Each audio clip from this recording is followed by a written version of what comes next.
అంటే మొన్నటి వరకు పవన్ కళ్యాణ్ గారి మీద ఈ విమర్శ అయితే ఉండేది. అంటే చంద్రబాబు నాయుడు గారిని చీఫ్ మినిస్టర్ చేయడానికి పవన్ కళ్యాణ్ గారు కష్టపడుతున్నారు అని చెప్పేసి. సో, ఇప్పుడు అది వ్యాఖ్యల పైన ఒకటి ఎవరినెవరు ముఖ్యమంత్రిగా చెయ్యాలి అనే దానికి కష్టపడేది కాదు. రాష్ట్ర ప్రయోజనాల కోసం అని పవన్ కళ్యాణ్ గారు చెప్పడం జరిగింది. హ్మ్. అదేవిధంగా లోకేష్ గారు చెప్పడం ఇక్కడ దీన్ని బట్టి మీరు చూస్తే రాష్ట్ర ప్రయోజనాలు ముఖ్యం.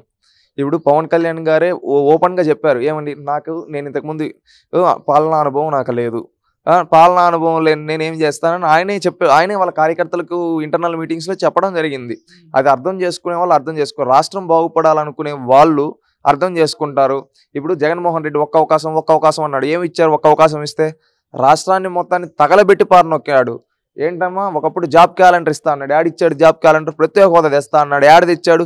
ఇంకా లిస్టు తీస్తే చాంతాడంత ఉంటుంది. అన్ని ఇచ్చిన హామీలు ఒక్కటి నెరవేర్చకపోగా ఈరోజు రాష్ట్రం మొత్తాన్ని నాశనం చేసి ఈరోజు మళ్ళీ ముఖ్యమంత్రి అవుతా అంటే ఎవడొప్పుకుంటాడు? ఎవడొప్పుకోడు. మళ్ళీ ఈ నార్మల్ స్థితిలోకి రావాలంటే అనుభవజ్ఞుడైన రాజకీయ నాయకుడు వల్ల అవుతుంది. అనుభవజ్ఞం ఉండే రాజకీయ నాయకుడు చంద్రబాబు నాయుడు గారు ఒక్కరు మాత్రమే కాబట్టి ఆయన దాంట్లో అవుతుందని మేము భావిస్తూ ఉన్నాం. ఓకే. ఇక వచ్చే ఎలక్షన్స్ దృష్టిలో ఉంచుకొని ఒక మేనిఫెస్టో రిలీజ్ చేస్తారు కదా! ఈ మేనిఫెస్టోలో ఉచిత బస్సు సౌకర్యాన్ని మహిళలకు అందించాలని చంద్రబాబు గారు కూడా అభిప్రాయపడుతున్నారు. దాన్ని కూడా తీసుకొచ్చే ఒక ప్లాన్ చేస్తున్నారన్న వార్త వైరల్ అవుతుంది. మరి నిజంగా ఈ మేనిఫెస్టోలో ఈ స్కీమ్ అనేది ఉందా? తెలుగుదేశం పార్టీ భవిష్యత్తు గ్యారంటీ అని గత 6 నెలలకు ముందే 6-7 నెలలకు ముందే రిలీజ్ చేసింది.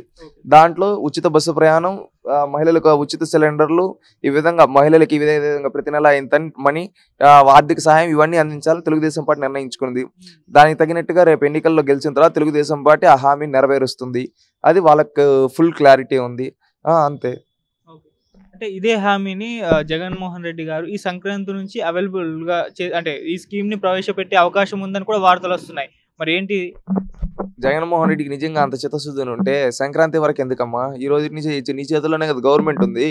నీకు నిజంగా అంత చిత్తశుద్ధి ఉంటే ముందు నుంచే నీ అధికారంలోకి వచ్చిన తొలి రోజు నుంచే చేస్తూ ఉండొచ్చు కదా! ఈ రోజు వీళ్ళని చూసి వాళ్ళని చూసి ఆహ్, సింహాన్ని చూసి పులిని చూసి నక్క వాత పెట్టుకున్నట్టు అట్ట వాత పెట్టుకుంటాడు అంతే అండి. ఓకే. అంటే స్కీము జగన్మోహన్ రెడ్డి గారు ప్రవేశపెట్టే ఛాన్స్ ఉందా? లేదా? ఒకవేళ ప్రవేశపెడితే మరి ఎలక్షన్స్ పైన ఇదేమన్నా ప్రభావం చూపిస్తుందా? తెలుగుదేశం పార్టీ ఇస్తా అనింది. తెలుగుదేశం పార్టీ ఇస్తా అనింది కాబట్టి జగన్మోహన్ రెడ్డి పెట్టాడు. దాన్ని బట్టి ఏముంది ప్రజలకి తెలుగుదేశం పార్టీ వల్ల ఒక నెల వాళ్ళ అధికారంలోకి రాక ముందు నుంచే అంటే తెలుగుదేశం పార్టీ అధికారంలోకి తెలుగుదేశం పార్టీ ఇచ్చిన హామీలకే ఏ విధమైన వచ్చిందంటే ఒకవేళ అధికారంలోకి వస్తే ఏ విధమైన మార్పులు తీసుకొని వస్తాయన్న ప్రజలకు ఒక మెసేజ్ వెళ్తుంది. దానివల్ల తెలుగుదేశం పార్టీకి అడ్వాంటేజ్ అవుతుంది.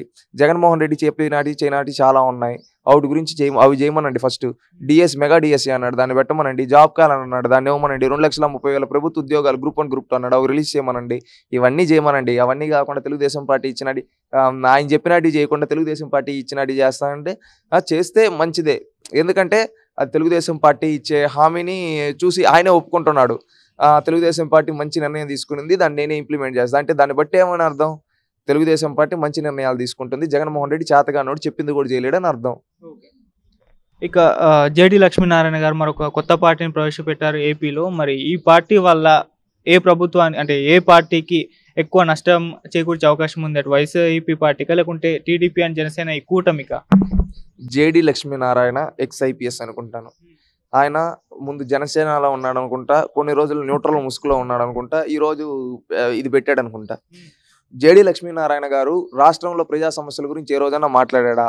ఆయన స్థాయిలో ఆయన నినదించాడా? లేదు. ఈరోజు ఎన్నికల్లో ఏదో పార్టీ కోసం, ఓట్లు గెలిచడాల కోసం, వీటి కోసం పెడుతున్నాడు తప్పితే, ఆయన వ్యక్తిగత స్వార్థాల కోసం తప్పితే, ప్రజలకు మంచి చేయాలి అని అంటే నువ్వు ఒక సిద్ధాంతంతో ఉండేవాడివి. ఒక సిద్ధాంతంతో లేక ఎన్నిసార్లు మారావంటే నీ చరిత్ర ఏంటో తెలుసు. ఇలాంటి ఎక్స్-ఐపీఎస్లు, ఎక్స్-ఐఏఎస్లు వీళ్ళంతా ఏంటంటే కొంతమంది వాళ్ళ యొక్క వ్యక్తిగత స్వార్థాల కోసం ఈ విధంగా పార్టీలు పెట్టి ఈ విధంగా మాట్లాడారు. ఆయన వ్యక్తిగతంగా ఆయన అంటే నాకు గౌరవం ఉంది. జేడీ లక్ష్మీనారాయణ గారు అంటే ఐపీఎస్ ఈ విధంగా అని. కానీ ఇలాంటి కొన్ని నిర్ణయాల వల్ల ఏం మాట్లాడాలో ఏం మాట్లాడకూడదో తెలియకుండా వీటి వల్ల పార్టీ పెట్టారంటున్నారు. అంత ఫండ్ ఎక్కడి నుంచి వచ్చింది? పార్టీ నడపడం అంటే ఈజీ పనా? ఎలా చేస్తారు? జగన్మోహన్ రెడ్డి అంటే అవినీతి సొమ్ముతో పెట్టాడు పార్టీ. ఈయనకి ఎక్కడి నుంచి వచ్చింది? ఇప్పుడు ఈయన ఏం మెసేజ్ ఇవ్వాలనుకున్నాడు ఈ పార్టీ ద్వారా? నువ్వు ఈ 4 ఏళ్ళలో ఏం పోరాడావు? ప్రజలకు నువ్వు ఏం చేద్దాం అనుకుంటున్నావు? క్లారిటీ ఉందా? ఉంటే ఈ 4 ఏళ్ళు మూసుకొని ఇప్పుడు ఎలక్షన్ ముందు ఎందుకు పెడుతున్నావు పార్టీ? నీ పార్టీ ఓన్లీ ఆంధ్ర రాష్ట్రంలోనే ఉందా? దేశం మొత్తం మీద ఉందా? ఉంటే ఎక్కడెక్కడ ఏ ఎన్నికల్లో పోటీ చేస్తున్నావు? నీ విధానాలు ఏంటి? నీ ఆలోచనలు ఏంటి? రాష్ట్రానికి నీ వల్ల ఇప్పటి వరకు జరిగింది ఏంటి, ఇక చేస్తా అనడానికి నువ్వు నిన్ను ఎందుకు నమ్మాలి, అది చెప్పమనండి క్లారిటీగా. ఒకప్పుడు జనసేన పార్టీ నుంచి టికెట్ తీసుకుని నువ్వు ఆ పార్టీ నుంచి ఎందుకు బయటకు వచ్చావు, దానికి చెప్పు. మళ్ళీ ఈరోజు ఇక్కడ ఈ విధంగా వచ్చి మేము రాజకీయాలు చేస్తాం, ఈ విధంగా పార్టీ పెడతాను. ఒకప్పుడు నాకు రాజకీయాలు అంటే ఇంట్రెస్ట్ లేదు, అంటే అంత పార్టీలోకి లేదనుకున్న నువ్వు ఈరోజు పార్టీ పెట్టావంటే నీకు ఏ ఆలోచనలు ఉన్నాయి, నీకు అసలు మెయిన్ థీమ్ ఏంటి? ఇప్పుడు నిజంగా సమాజానికి మంచి చేయాలంటే ఒక ఎక్స్ఐపిఎస్కి ఎక్స్ఐఏఎస్కి ఎవరైనా కానీ మంచి చేయొచ్చు, కార్యక్రమాల ద్వారా చేయొచ్చు, స్వచ్ఛంద సంస్థలు పెట్టి చేయొచ్చు, ఒక మార్పు ఎన్జిఓల ద్వారా చేయొచ్చు. కానీ ఈయన ఈ విధంగా చేస్తున్నాడంటే అది ఆయన ఆలోచించుకోవాలి. కుహనా ఈయనొక్కడే కాదు, కుహనా మేధావుల రూపంలో అనేక మంది మేధావులు మేము ఎక్స్ఐపిఎస్ ఎక్స్ఐఏఎస్లు అని కొన్ని పార్టీలకు అమ్ముడిపోయి బయటకు వచ్చి ఏది పడితే మాట్లాడుతుంటారు. అలాంటి వాళ్ళపైన కూడా జనాలు అలాంటి వాళ్ళు ఎవరిని నమ్మరు. ఎందుకంటే ఒకప్పుడు జయప్రకాష్ నారాయణ గారు కూడా చేశారు, ఏమయ్యారు, ఈరోజు ఎక్కడికి వెళ్ళిపోయారు, ఎక్కడ కలిసిపోయారు? జేడి లక్ష్మీనారాయణ గారి పరిస్థితి కూడా అంతే. అంటే నా పార్టీ పెడుతూ ఈ జై భారత్ నేషనల్ పార్టీ ఇతరుల పార్టీ లాగా మేము తప్పు చేయం, బానిసత్వం నుంచి ప్రజలకు విముక్తి కలిగిస్తాం, అభివృద్ధితో అవసరాలు ఎలా తీర్చుకోవాలో నేర్పిస్తాం, అవినీతిని అంతమొందిస్తామని చెప్పేసి చెప్పడం చూస్తున్నాం. అంటే పరోక్షంగా ఈయన మిగతా పార్టీలపైన రాజకీయాల్లో విమర్శలు అనేది సహజం అండి. ఆ రాజకీయ విమర్శల వల్ల ఆయన ఏం చేస్తూ ఉన్నాడు, అవినీతిని అంతం చేస్తా అంటే నువ్వు ఒకప్పుడు నువ్వు సిబిఐ అధికారిగా ఉన్నప్పుడు ఎంతమంది అవినీతి పనులు జైల్లో వేసావు, దానికి సమాధానం చెప్పు. జగన్మోహన్ రెడ్డి పైన విషయాల గురించి అడిగితేనే నువ్వు క్లారిటీ చెప్పలేకపోయావు. అంటే నువ్వు దాన్ని బట్టి ఆలోచించు. ఇంకా చాలా ఉన్నాయండి, ఈయన గురించి చరిత్ర చిట్టా తీస్తే మాట్లాడచ్చు. అవన్నీ వ్యక్తిగత జోలికి వెళ్ళకూడదు మనం. ముందుగా వాలంటీర్ రిటైర్మెంట్ ఎందుకు తీసుకున్నారు, ఆ తర్వాత వాళ్ళ కొడుకు ఎలా సెలెక్ట్ అయ్యారు, ఇంకా మనం తీస్తే చాలా విషయాలు, అవన్నీ మనం మాట్లాడకూడదు. అది కరెక్ట్ పద్ధతి కాదు. ఇంకొకటి, ఆయన నిజంగా ప్రజలకు మంచి చేయాలంటే చేయొచ్చు. నిజంగా ఈ పార్టీ ఎన్ని రోజులు ఉంటుందో చూద్దాం. ఇప్పుడు లోక్సత్తా కూడా ఉంది, లోక్సత్తా అనే పార్టీ ఉందని ఇప్పుడు ఎవరికి తెలియదు, అవునా కదా? ఒకప్పుడు ఆయన 2009 ఎన్నికల్లో అదే జయప్రకాష్ నారాయణ ఎవరి కోసం కృషి చేశాడో, ఏ విధంగా గెలిచాడో, ఆ తర్వాత గెలిచిన తర్వాత 2014 నుంచి ఇప్పటి వరకు 10 ఏళ్ళు అవుతూ ఉంటే ఎన్ని పోరాటాలు చేశాడో రాష్ట్ర ప్రజలు, దేశ ప్రజలు అందరూ చూశారు.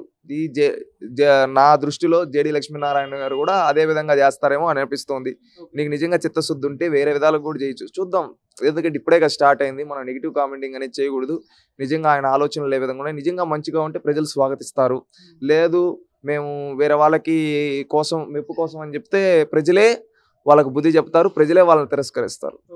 సో ఇప్పుడు ఆయన పోటీ చేస్తే వచ్చే ఎలక్షన్స్లో మరి ఇది టీడీపీ జనసేన కూటమి పైన ఏమైనా ప్రభావం చూపించే ఛాన్స్ ఉందా? అంటే ప్రభుత్వ వ్యతిరేక ఓటు అయితే చీలుతుంది కదా.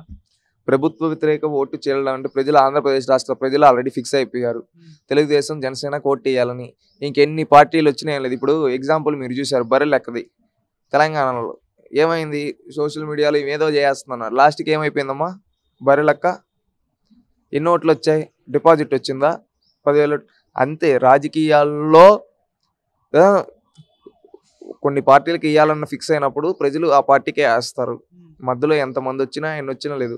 అదే జయప్రకాష్ నారాయణ ఎందుకు పోటీ చేయలేకపోయాడు 119 స్థానాల్లో తెలంగాణలో, దానికి సమాధానం చెప్పమనండి. రేపు జేడి లక్ష్మీనారాయణ గారి పరిస్థితి కూడా అంతే.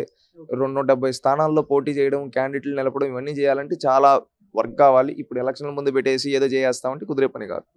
మరి ఇప్పుడు ఈ జేడి గారి పార్టీ ఒకవేళ పొత్తు పెట్టుకోవాలి అని అనుకుంటే టీడీపీ జనసేన పార్టీ కూటమితోటి, సో స్వాగతిస్తారా? అది వాళ్ళ పార్టీ యొక్క వ్యక్తిగత విషయాలు, అది ఆ పార్టీ యొక్క వ్యక్తిగత నిర్ణయాన్ని బేస్ చేసుకొని ఉంటుంది. ఎందుకంటే వీళ్ళు ఇస్తారు వీళ్ళు ఇవ్వరు అని మనం అది ఆ అధినాయకులు మాట్లాడుకుంటే మంచిది. మనకు సోర్స్ లేదు కాబట్టి మనం క్లారిటీగా చెప్పలేం. అలాగే అంటే ఈయన పార్టీ పెట్టగానే మరొక వార్త వైరల్ అయింది, అదేంటంటే జగన్మోహన్ రెడ్డి గారే ఈయన చేత పార్టీ పెట్టించారు అన్న ఒక వార్త కూడా వైరల్ అవుతుంది. మరి దీనిపైన సోర్స్ లేదండి, ఎవరో గాలి మాటలు వచ్చి గాలి మాటలన్నీ మనం మాట్లాడుకుంటూ ఉంటే అది గాలి చేష్టల్లా ఉంటాయి, కరెక్ట్ కాదు. అంటే ఇప్పుడు జేడి గారి పార్టీ వచ్చే ఎలక్షన్స్ ఎటువంటి ప్రభావాన్ని చూపించదు అని మీరు అభిప్రాయపడుతున్నారు? రాష్ట్ర ప్రజలంతా ఒకరు కోట్ వేయాలి అని ఫిక్స్ అయిపోయినప్పుడు వాళ్ళకే వేస్తారు. మధ్యలో ఎంతమంది వచ్చినా ఆ గాలిలో కొట్టుకొని పోతారు. అదేవిధంగా ఈరోజు జేడి లక్ష్మీనారాయణ కాదు, జయప్రకాష్ నారాయణ కాదు, ఇంకా కొన్ని వందల పార్టీలు వచ్చినా కానీ రాష్ట్ర ప్రజలు ఫిక్స్ అయి ఉన్నారు మైండ్లో, ఈ జగన్మోహన్ రెడ్డి లాంటి అహంకారిని, ఈ జగన్మోహన్ రెడ్డి లాంటి పెత్తందారుని దించాలి, దానికి ప్రత్యామ్నాయం తెలుగుదేశం పార్టీ అని, తెలుగుదేశం పార్టీ జనసేన కూటమి అని ప్రజలు ఫిక్స్ అయ్యారు. ప్రజలు ఫిక్స్ అయిన తర్వాత ప్రజలు ఎవరు కొట్టేస్తారు వాళ్ళకే వేస్తారు. ఇంకెంతమంది వచ్చినా కొట్టుకొని పోవడమే.